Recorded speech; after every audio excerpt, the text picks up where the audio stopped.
Euro USD মার্কেটে আমাদের যদি এইখানে বায়ার এই লেভেলটা যদি ব্রেকআউট করে, যদি এই লেভেলটা ব্রেকআউট করে দেন আমরা কন্টিনিউর জন্য যাইব। আমাদের এইখানে কিন্তু আচ্ছা, এইখান থেকে আমি ডাউন ডিরেকশনের জন্য দুইটা ট্রেড এক্সিকিউট করছি।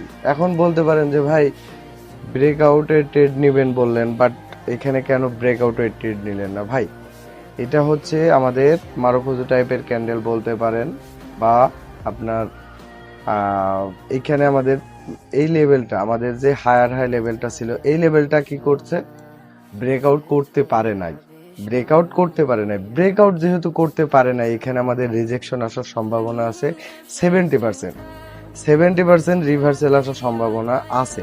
তো আমি এইখানে দুইটা ট্রেড এক্সিকিউট করছি $100 করে। দেখা যাক আমাদের কতটুকু পরিমাণ অ্যাকুরেসি দেয়।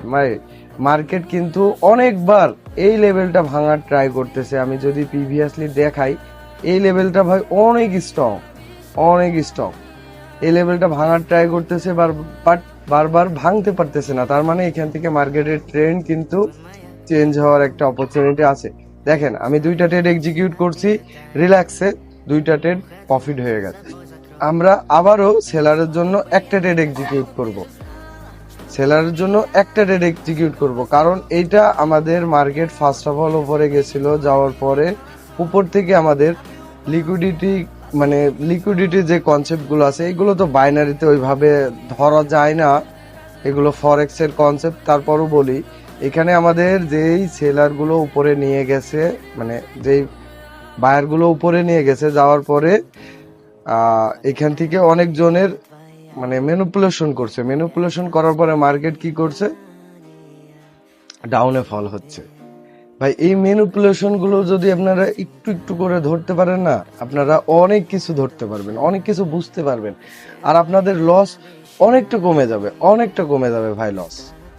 লস হবে না এরকম না, লস হবে ভাই, আমাদেরও লস হয়। দেখেন, আমি কিন্তু আসছি সুন্দরভাবে, মার্কেটটা রিড করছি। দেখেন, আমাদের মার্কেটটা সুন্দরভাবে প্রফিট দিতে বাধ্য হয়েছে, কারণ আমাদের অ্যানালাইসিস সঠিক ছিল। এইটাই হচ্ছে রিয়েল নলেজের পাওয়ার।